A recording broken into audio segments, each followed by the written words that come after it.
नमस्कार दोस्तों। Awadh study centre Mahbubganj में आप लोगों का बहुत बहुत स्वागत है। मित्रों, आज आप लोग पढ़ेंगे ट्रिकी मैथ पार्ट 16 यानी ट्रिकी मैथ का जो सीरीज चल रहा है उसका आप 16वां भाग आज पढ़ेंगे। बहुत ही इंपॉर्टेंट क्वेश्चन है मित्रों, ध्यान से देखिएगा। परीक्षा में अक्सर पूछे जाते हैं ऐसे प्रश्न। तो चलिए देखते हैं।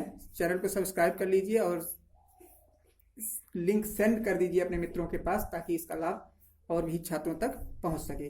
तो मित्रों चलिए देखते हैं पहला प्रश्न। 5 की घात 30 का वर्गमूल ज्ञात करो, यानी 5 की पावर 30 का वर्गमूल हमें पता करना है। किस टाइप से हम इसका वर्गमूल पता करेंगे? मित्रों यहाँ पे शॉर्ट ट्रिक के माध्यम से हम आप लोगों को बताने जा रहे हैं, क्योंकि अगर ऐसे हम 5 की घात 30 का पता करेंगे तो वर्गमूल तो लंबा जाएगा, लेकिन इसको हम ट्रिक के माध्यम से बताने की कोशिश करते हैं। मित्रों देखिए, कह रहा 5 की पावर 30 यानी 5 की पावर 30 जो है इसका वर्गमूल हमें ज्ञात करना। मित्रों जब हम देखते हैं किसी भी संख्या को, अगर हम ऐसे लिखें कि 5 का वर्गमूल ज्ञात करो, यानी 5 का वर्गमूल ज्ञात करो या 4 का वर्गमूल ज्ञात करो या 16 का वर्गमूल ज्ञात करो, मतलब किसी भी संख्या का जब हम ऐसे लिख देते हैं कि 5 का वर्गमूल 16 का वर्गमूल, इस टाइप से लिख करके पूछते हैं कि कितना होगा, तो ये तो बात ये हो गई। और दूसरा हम ऐसे भी इसको लगा सकते हैं, यानी √5 अगर लिख दें, √5 यानी √5 अगर लिख दें तो दोनों का मतलब एक ही हो गया। चाहे ऐसे लिखें 5 का वर्गमूल ज्ञात करो, अथवा हम लिख सकते हैं √5 का मान ज्ञात करो। तो कहने का मतलब वर्गमूल का मतलब ये हो गया, जो हम इसको लगा दिए इसका मतलब हो गया वर्गमूल। तो इसी तरीके से हम इस पे भी 5 का वर्गमूल जो कह रहा है ज्ञात करने के लिए, तो इसी तरीके से इस पे भी हम वर्गमूल लगा देंगे। 5 की पावर 30 जो है इसका हम क्या कर देते हैं, रूट लगा देते हैं। तो रूट अगर हम लगा दिए इस पे, अब देखिए मित्रों बहुत ही आसान प्रश्न है। अब इसका और इस रूट का मतलब होता है 1/2। कितना होता है? 1/2। यानी किसी भी संख्या पर अगर रूट लगा है तो इसका मतलब होता है वो पावर में जब जाएगा, इसकी पावर में, यानी इसको हम जब पावर में ले जाएंगे 5 की घात 30 की पावर 1/2, यानी इसका मतलब होता है, रूट का मतलब होता है 1/2। तो इसको हम जब सरल करेंगे तो इसका मतलब ये हो जाएगा 5 की पावर 30 गुणे 1/2, यानी 1/2 कहां से आया? ये पावर अंडर रूट जो लगा है इसका मतलब होता है 1/2, यानी पावर में जब हम इसको ले जाएंगे तो हो जाएगा 1/2। अब इसको हम सरल कर लेते हैं, 2 से काट देंगे, कितना हो गया? 15।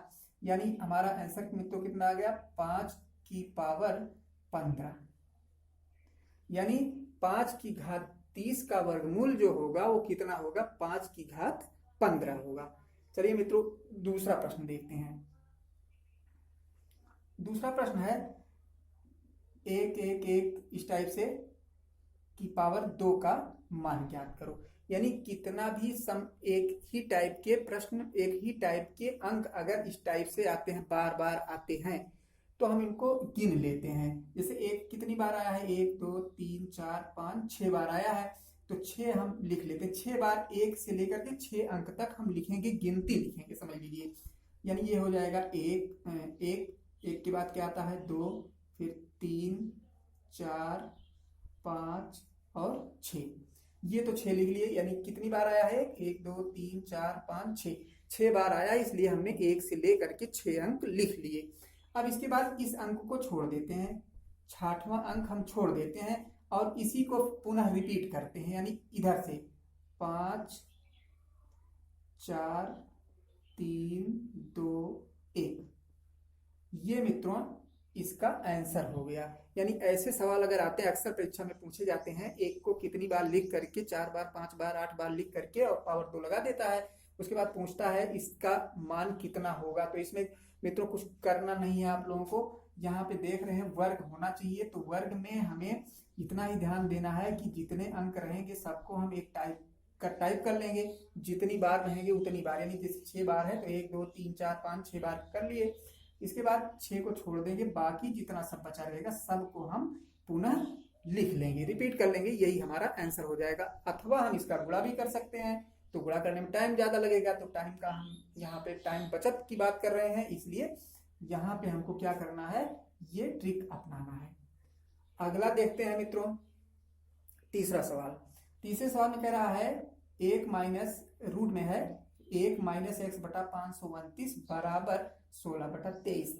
इसका मित्रों सरल करने का तरीका जो है कई है, यानी इस सवाल को आप कई तरीके से सरल कर सकते हैं, पर लंबा जाएगा, विस्तृत आंसर बेसिक पे लगेंगे। इसका हम आप लोगों को बहुत ही शार्ट तरीका बता रहे हैं, कुछ करना नहीं। बराबर के दाईं तरफ इस टाइप का सवाल अगर मिल जाता है तो बराबर के दाईं तरफ का जो अंडर रूट में नहीं है उसके नीचे वाले भाग का हम वर्ग कर लेते हैं। कहने का मतलब 23 का वर्ग करेंगे और माइनस 23 का वर्ग और उसके बाद 16 का वर्ग कर लेंगे माइनस करके, यानी 23 का वर्ग और इसके बाद किसका वर्ग, ऊपर वाली गिनती 16 का वर्ग, बीच में हमें माइनस लगा देना है। इतना ध्यान रहे, प्लस नहीं करना है या गुणा या कुछ भी नहीं करना, हमको माइनस लगाना है, ध्यान देना है। अब हम 23 को 23 से गुणा करते हैं, यानी 23 का वर्गमूल कितना होता है ये हमें पता करना है। तो 23 को 23 से गुणा कर लेते हैं मित्रों। देखिए 3 6 6 4 9 12 कितना हो गया मित्रों, 529। 529 जो है इसका वर्ग हो गया। अब इसमें से हमें 16 का वर्ग करना है, यानी 16 का कितना होता है, 16 छक्का 96, 16 कम 16 9 25, यानी 256। यानी 529 में से हमको घटाना कितना है, 256। तो 256 हम घटा लेते हैं मित्रों। ये आ गया 3 7 2, कितना है 273। 273।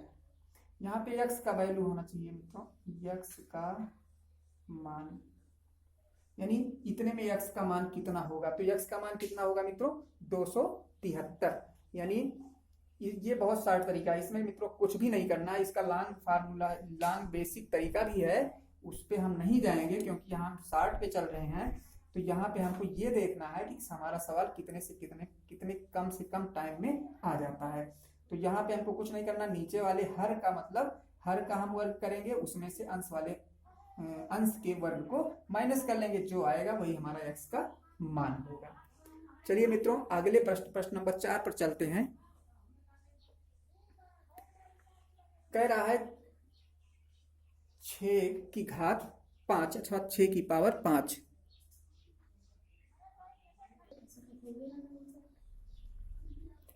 हाँ मित्रों अगला प्रश्न है, कह रहा है 4 की पावर 4, प्रश्न नंबर 4 है 6 की पावर 5 इंटू 7 की पावर 12 इंटू 13 की पावर 25 के अभाज्य गुणनखंड हमको पता करना है। यानी अभाज्य गुणनखंड हम किस टाइप से इसका नहीं मित्रों, अभाज्य गुणनखंडों की संख्या, मतलब इसमें कितने अभाज्य गुणनखंड हैं। तो मित्रों हमें इसमें कुछ करना नहीं है, ये हमें जो आधार है, सबका बेस है, सबका हम गुणनखंड इस टाइप से करेंगे कि एक वाले गुणनखंड को नहीं लेना है हमको, मतलब जो एक गुणनखंड होगा उसको नहीं लेना है। जैसे हम अगर लेना चाहे 7 का गुणनखंड तो 7 गुणे 1 होता है, तो इस टाइप का गुणनखंड हमको नहीं करना है। मतलब इस टाइप का गुणनखंड अगर होता है तो उसको हमें नहीं लेना है, उसको हमें नहीं देखना है। जैसे 6 का हम करते हैं तो 3 गुणे 2, यानी 3 गुणे 2 ये हमारा क्या हो जाता है, 6 का गुणनखंड इसका हो गया। फिर देखते हैं मित्रों,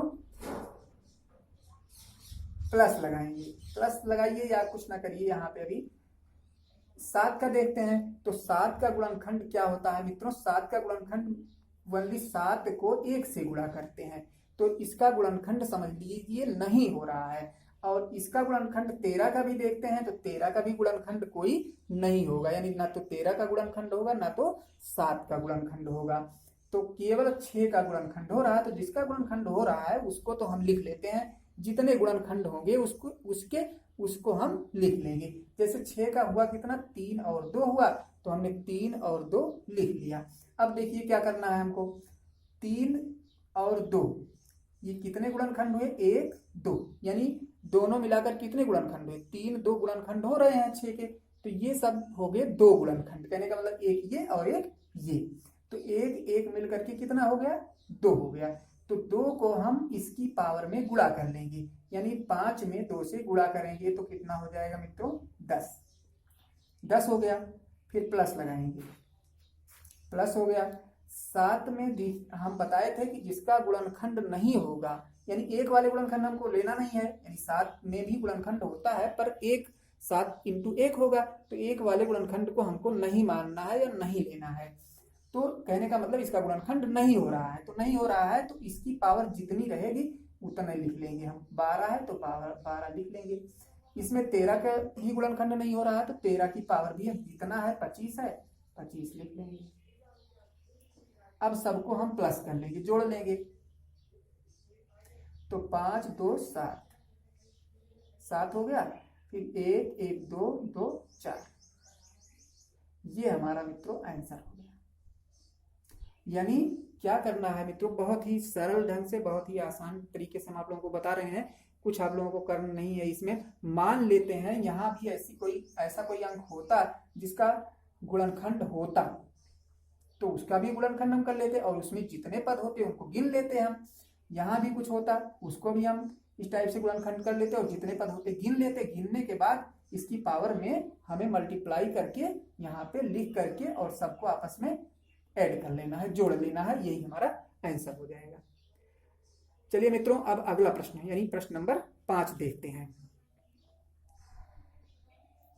प्रश्न नंबर 5 जो है कह रहा है 122 की पावर 117 में इकाई का अंक, यानी इकाई का अंक कितना होगा। यानी इस टाइप से और भी बड़े बड़े सवाल पूछे जाते हैं, जैसे पूछ लिया यहाँ पे 122 की घात 217, 417, 820, इस टाइप से बड़ी बड़ी संख्याओं में अगर पूछ लिया जाता है तो हम उसकी पावर कैसे पता करेंगे, इकाई का अंक कैसे पता करेंगे, क्योंकि इतनी बड़ी संख्याओं का इतनी बार गुणा करना संभव नहीं है, तो इसका हमें ट्रिक से ही आंसर निकालना होगा।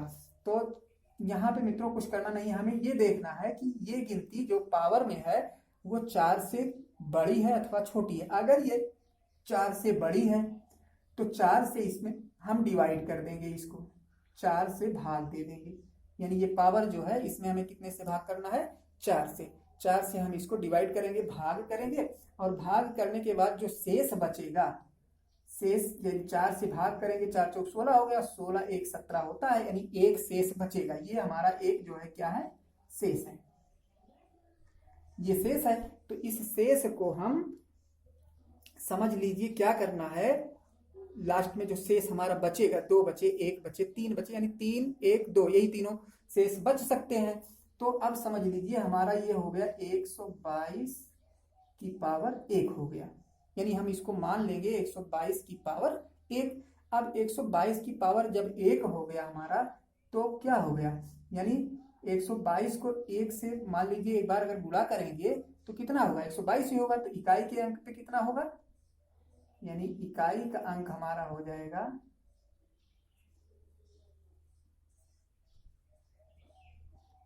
इकाई का अंक बराबर 2 × 1, यानी जितनी यहाँ पे हमारा शेष बचेगा उतने में हम लास्ट वाले आधार के लास्ट वाले अंक से गुणा कर देंगे। जैसे 1 यहाँ पे शेष बचा है तो इस 1 में ये आधार है, इसके आधार के लास्ट अंक, यानी इकाई का अंक यही तो है, लास्ट में जो अंक होगा वही इकाई का अंक होगा। तो 2 है तो 2 से 1 में गुणा कर दिए, बराबर कितना आ जाएगा, 2, यानी इकाई का अंक कितना हो गया, 2 हो गया। यानी हमें ज्यादा कुछ इसमें समझना नहीं है, 4 से भाग करेंगे पावर को, जो शेष बचेगा उसमें आधार की जो इकाई का अंक होगा, आधार में जो इकाई का अंक होगा उससे मल्टीप्लाई कर देना है, जो आंसर आएगा वही हमारा आंसर हो जाएगा। चलिए मित्रों 6वें प्रश्न पर चलते हैं। अगला प्रश्न आप लोगों को इसमें कह रहा है √72 प्लस √72 और ऐसे करके इनफाइनाइट तक, मतलब अनंत तक जाना है हमको, यानी ऐसे ऐसे करके इतनी गिनती हो जाए, असंख्य तक कितनी भी गिनतियां हो जाए तो सबका मान कितना होगा, इसका मान कितना होगा।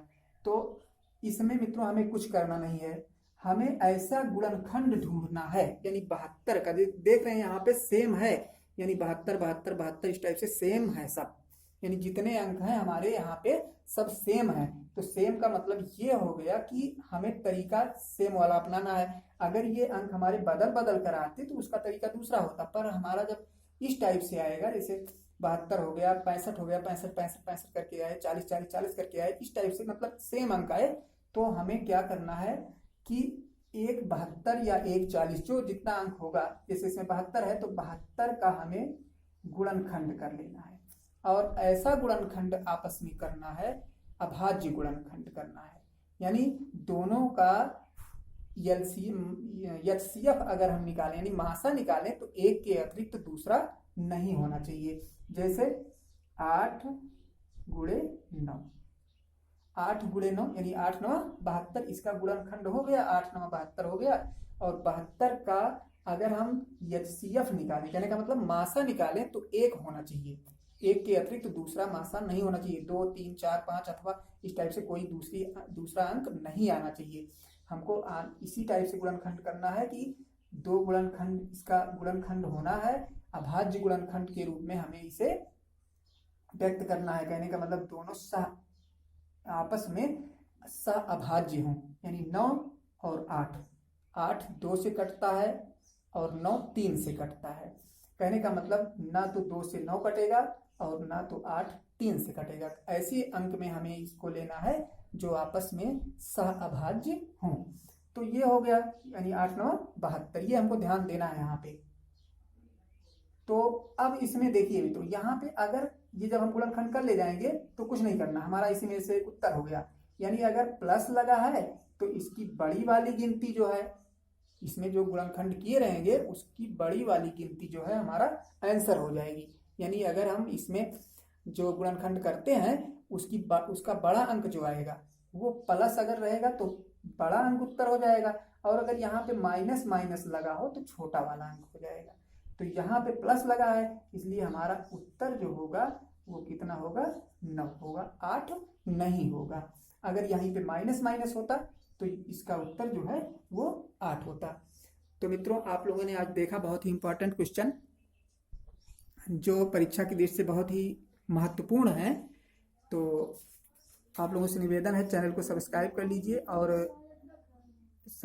लीजिए और अपने मित्रों को भी सेंड कर दीजिए, उनसे भी बता दीजिए कि चैनल पे अच्छे ट्रिक के माध्यम से सवाल अथवा अन्य सब्जेक्ट के बारे में बताया और पढ़ाया जाता है। तो चलिए अगले वीडियो में आप लोगों से पुनः मिलते हैं कोई अच्छी ट्रिक लेकर के मैथ की। तब तक के लिए धन्यवाद।